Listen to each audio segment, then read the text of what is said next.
In this video, I'm going to start talking about multi-particle systems in terms of atoms. And so an atom is something that has a nucleus, which we can do helium here. So helium two has two protons in it.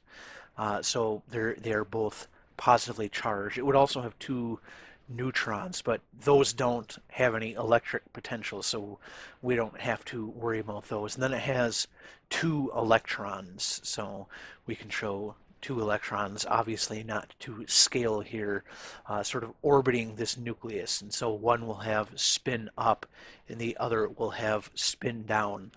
And so what we have to take into account here in our potential term is the attraction of the electrons to the nucleus. So we have to have sort of a term for each one of those, but then also the mutual repulsion of the two electrons from each other.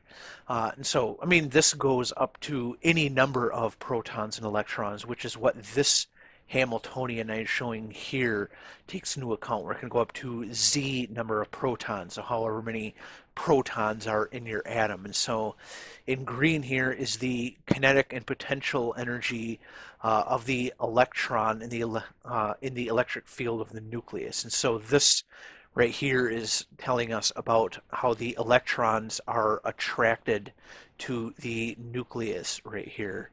And then in red is the mutual repulsion of the electrons. And so that is the way that these two electrons, so I'll even sort of highlighted in red here, are repelling each other. And so this here in green is the attraction. And so we have to take all that into account in our potential. And so I put down here for helium, so I put it here explicitly. So we have this first part in the curly brackets here, which is for, we could say, maybe this electron here towards the nucleus. And so we see we have this 2q squared here because there are two protons in the nucleus. And so we have to take into account the fact that there are two of them, so we multiply it by 2. If there were 3, then this z here would be equal to 3, and so on and so forth. And then this second one in green here is our other electron here being attracted to the nucleus. And then in red here we have the mutual repulsion.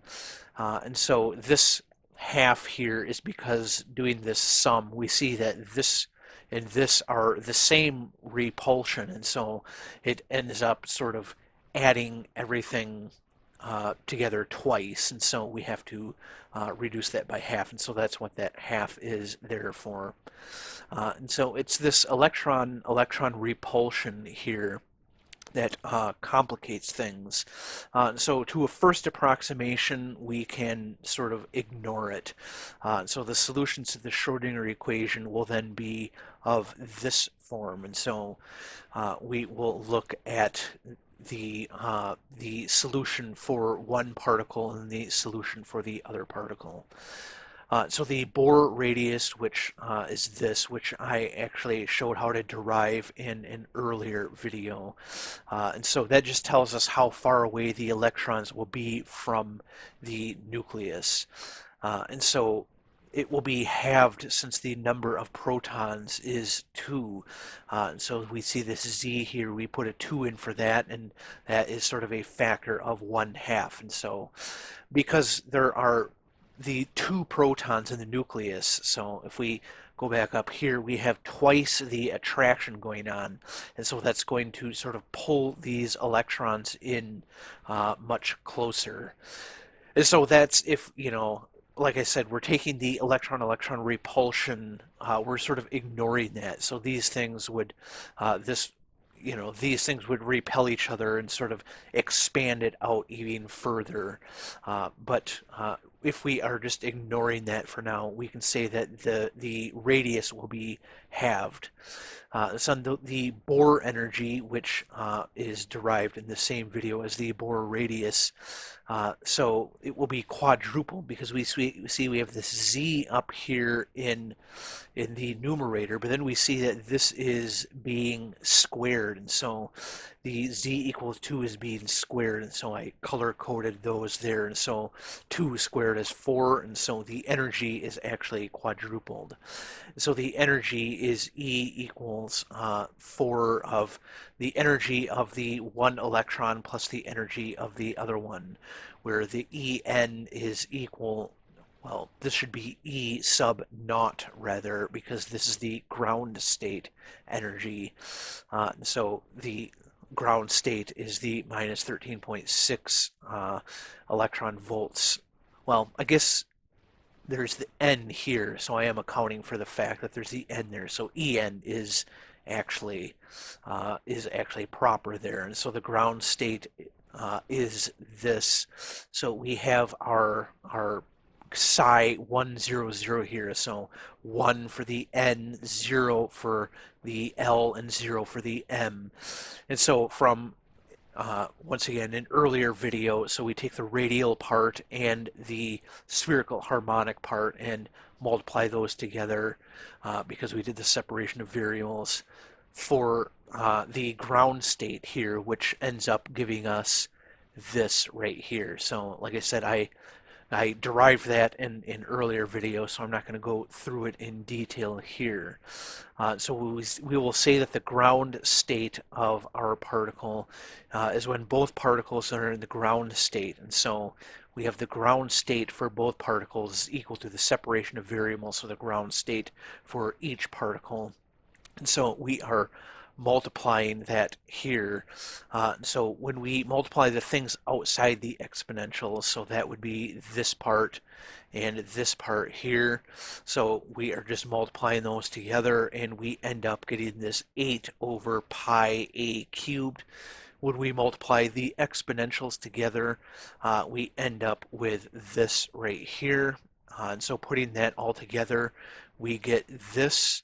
And as usual, these lecture notes will be linked to in the description, so if you wanted to sort of look at all the math in more detail, then I would encourage you to look at that.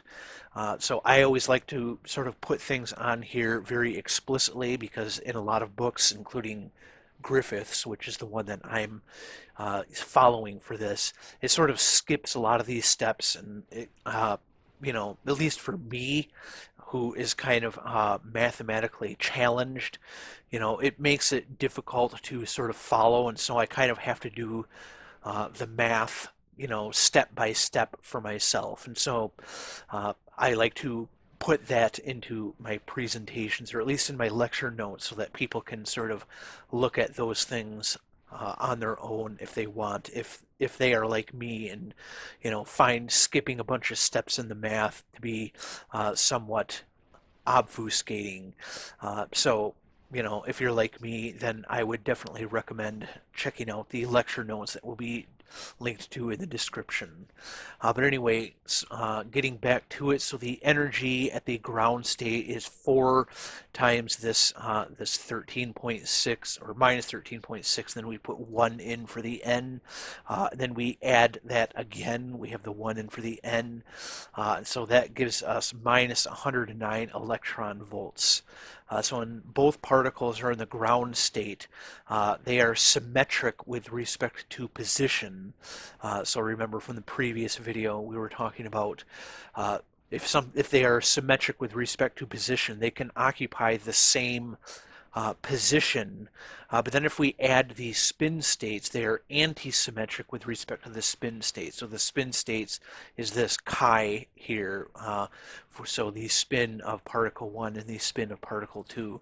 So those are anti-symmetric. So when we change in both of them, we end up getting this minus here in our spins because they're anti-symmetric, and then we can just take that spin outside. And so when we do the position and the spin together, we end up getting sort of an overall anti-symmetric here. which means the spins must be the opposite of each other. So if one is up, the other is down, and vice versa. So that's what that means. So when we have our atom here, so once again using our helium here. So we're saying that these electrons, and so, I was drawing the electrons as sort of circles above, but we can think of it as, these electron clouds here. And so we have, this electron here as a cloud. And so I'll, kind of put the other one here in a different color. So in blue, we see that they're both in the s orbital. So they're occupying the same space around the nucleus. And so we're saying that if the blue one is up, then the other one has to be down and vice versa. So to occupy the same space, they have to have opposite spins. So the actual energy that's measured for helium is actually this, which is considerably higher. It's less negative than the one we calculated, but that is to be expected because we left out the electron-electron repulsion, which is adding this to it. And so when we add something positive to it, that's going to make it less negative, and therefore more energetic. So if one of the electrons in helium is excited to an excited state, so we have this one in the ground state, and we have this one where one of the N, L, and M takes on a different value, and so I put here that this would usually just be going up to the next principal quantum number, which would be 200. So when we have the spatially symmetric singlet, this is known as perihelium. In the spatially antisymmetric triplet, this is known as orthohelium. And so remember, we have the paired electrons here is when we're in a singlet. And so there's this pairing here where one has to be up and the other down, or vice versa. Where a triplet is, we can have both up, we can have both down, or we can have one up and one down, or one down and one up. But if we excite one to another state, so we can have this over here, which is a singlet. And so this one up here is in another state, so it's up to the 200 state, where the one down here is the 100 state. But we're saying that they're still coupled in some way. They're still, they still have some sort of overlap with each other. And so even though they're in different states, we're saying that if one is up, the other has to be down, and vice versa. Whereas over here, we're saying that when one of these electrons has been promoted to a different energy level, then it is sort of independent of the spin of the other one. So the perihelium, which is this one on the left here, is higher energy because the electrons will be closer together. As we saw from the previous video, it has this term here where it is plus for fermions, and therefore is sort of reducing the distance between them.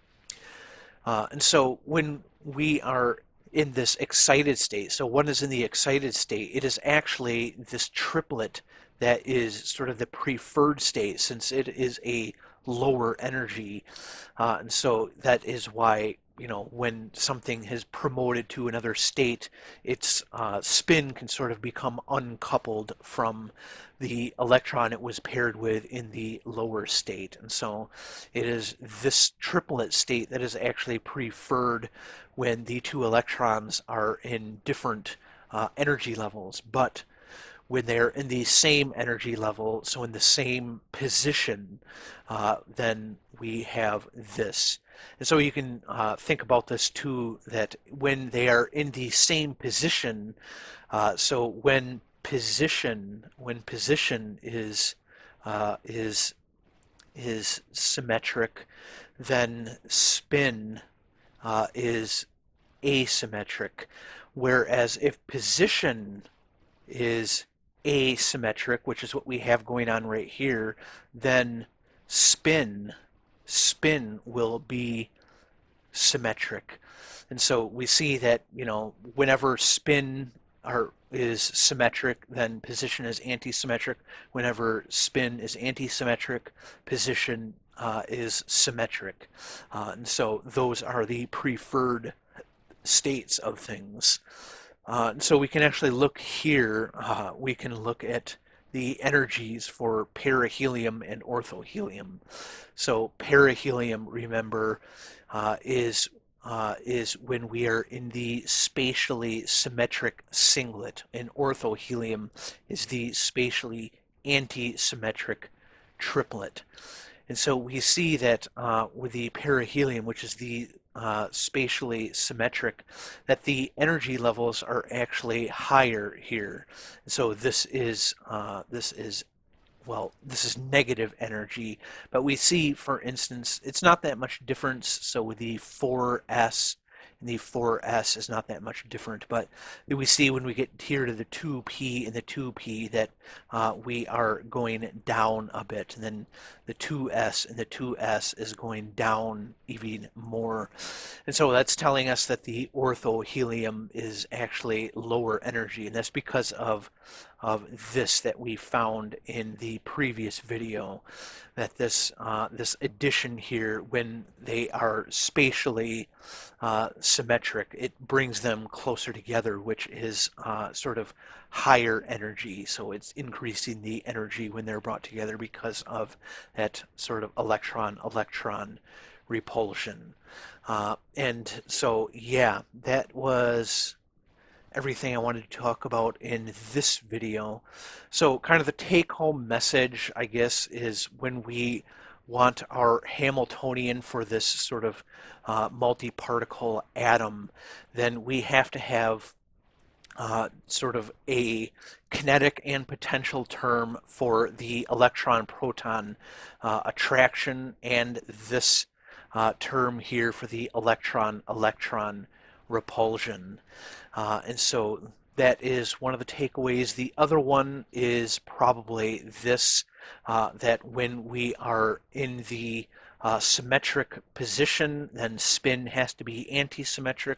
When we are in the antisymmetric position, then spin is more likely to be symmetric, because as we saw down here, this triplet state here, when we have promoted one of the electrons to a different energy level, is actually the preferred, whereas when we have the electrons in the same position, then with this coupled state here, so paired, so no unpaired, or paired, is going to be preferred because we are in the same position, and so spin has to be antisymmetric. So the spins have to be opposite of each other, which is what that coupling is.